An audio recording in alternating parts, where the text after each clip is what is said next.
Hey Andrew, Hey. how are you? Pretty good. Yeah. You've played Lisbon quite a few times now.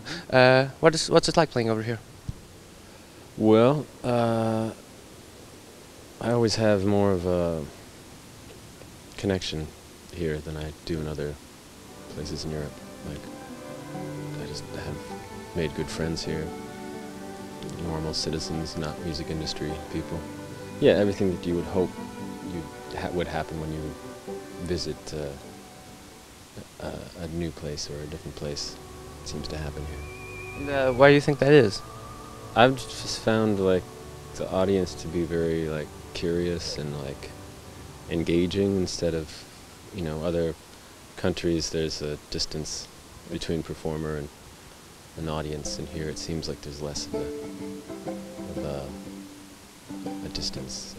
Like certain more northern countries, there tends to be more like a judgment going on,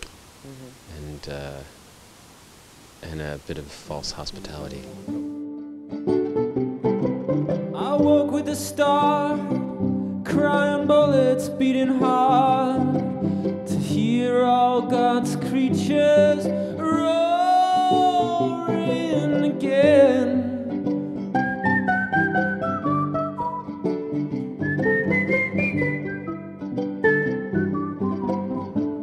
This will probably come up during your stay here this time, because in Break It Yourself you had the song with Annie Clark from St. Vincent called Lusitania, which is former territory from Roman times, which basically ended up being Portugal. Is it about Portugal? No. Because from the lyrics, there's no mention to anything that's remotely. Right. If you substituted Portugal for Lusitania, it wouldn't be very flattering or to anyone. It's about the ship that was sunk before World War I, or during World War I, that drew the U.S. into conflict. It's just a metaphor for like codependent, you know, needing someone but being in a violent death grip with them. The world was snoring again.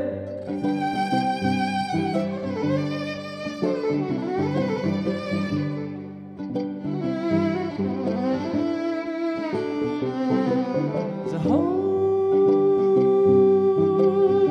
in the ocean floor. You released 2 albums last year, so Break It Yourself and Hands of Glory. Why the short time period between both? It's a new thing I'm trying out. I think, you know, years ago bands used to put out 2 records a year. It was no big deal.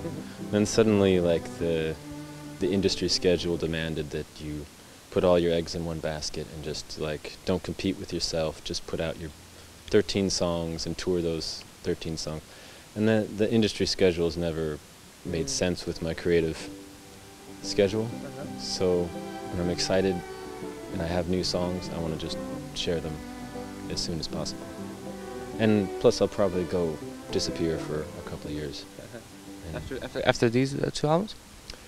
Yeah, I think there's just going to be a tour of South America in February, and then I'm gonna be quiet for a while.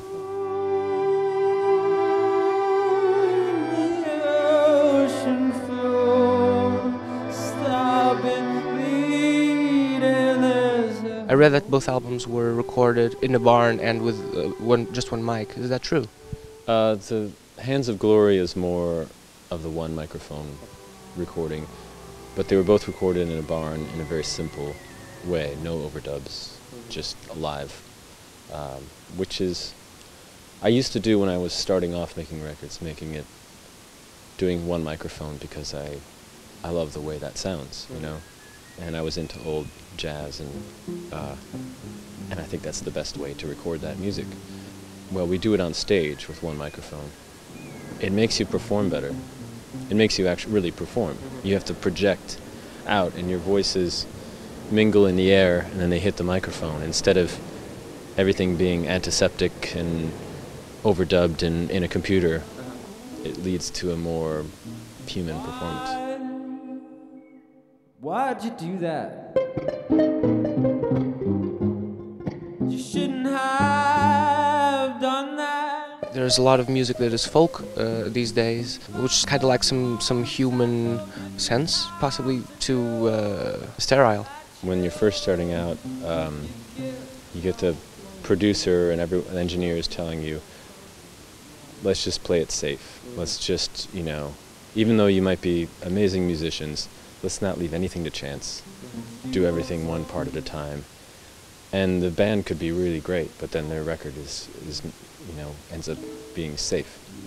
I hear it just in a lot of records in the last 10 years or so.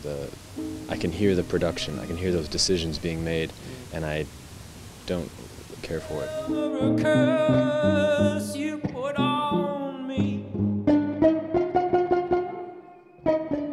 Oh, the way you make me smile so tenderly. How I wish it was, how I wish it was. Wish it was your temper you were throwing. Damn you for being so easygoing, I swear. Chance is the best.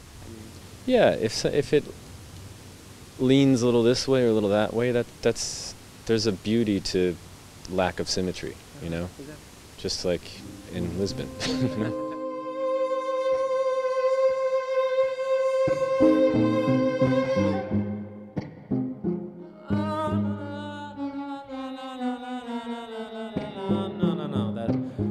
Don't give me that line. Don't try to tell me that inaction's not a crime. I mean, can't you see what kind of seed you're sowing? Damn you for being so easygoing.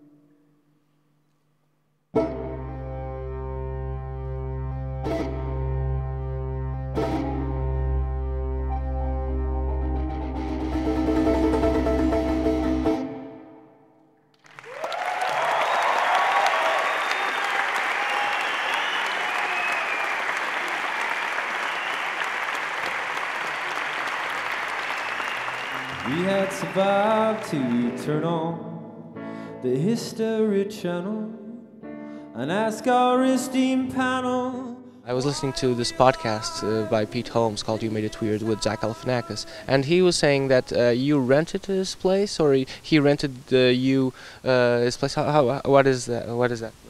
Well, I'm a huge fan of Zach Galifianakis, and we have a mutual friend, and I was looking for a place to live in Los Angeles for 9 months, just to... When was this? This is when I finished touring Noble Beast. I was coming back from China, and I didn't feel like going back to Chicago, so I just stayed in Venice, near the ocean, and yeah, I rented his house. Did you guys get to hang out? Were you? Yeah, a bit. We did some shows together where he did his routine before the show. Yeah, and that happens like never in Portugal, because stand-up scene started like 10 years ago.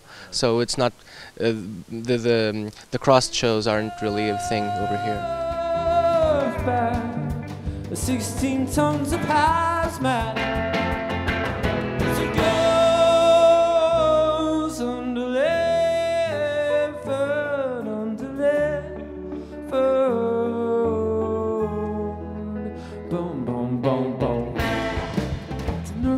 Motion of the head to the left. It's an artistic motion. Of the what? When we're on tour, that's how we wind down from a show, is to watch Tim and Eric. Tim and Eric. Yeah. I had to ban it from. We couldn't watch it before the show because it's so nihilistic and weird. It kind of, you walk on stage feeling kind of weird and empty. But after a show, it's perfect because you feel weird and empty, and it makes sense. I love all kinds of drinks, and especially wine. Well, that makes one of us, because I can't even get near the stuff because of my interior rash. And red wine is the worst for my sores. I didn't know that, Jan. Well... Why didn't you say something when I poured you a glass last night? Because I sit with it. And then Zach was on a lot of those episodes, and it feels like a new kind of comedy. It's almost like avant-garde. It's really crazy stuff. Crouching, lingering, hovering. You're gonna need to creep up on the other customers. So when you go and you snatch that gravy up, At the same time, really basic on some level. Something happens to you. Mark Maron really described it like being, if you live in these times, you can't avoid being touched by it in some sort of weird way. Right. Because it's the language of now. I mean, Right. Well, I think brilliant, though. comedy. I identify with comedians sometimes more than other musicians. We cover our blisters in flannel, though the words we speak are banal. Not one of them's alive. When Zach opened for me, I found myself talking to the audience and starting to adopt the same phrasing or something. Wow.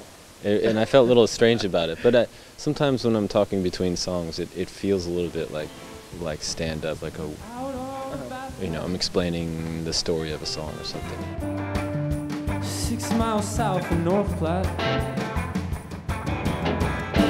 In a lot of the comics that I like, there's a bit of like Eugene Merman. There's like, Wow, I love it. Yeah. check this out, isn't this weird? Like it's kind of like there's a certain attitude. There's the old school comics have there's a format that I don't like. Yeah. But the newer comics have like hey, this is just isn't life crazy kind of. Yeah, like what can you do? Yeah. Exactly, and I feel that I adopt a similar approach on stage too.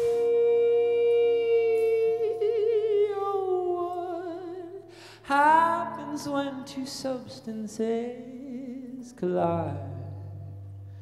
And by all accounts, you really should have died.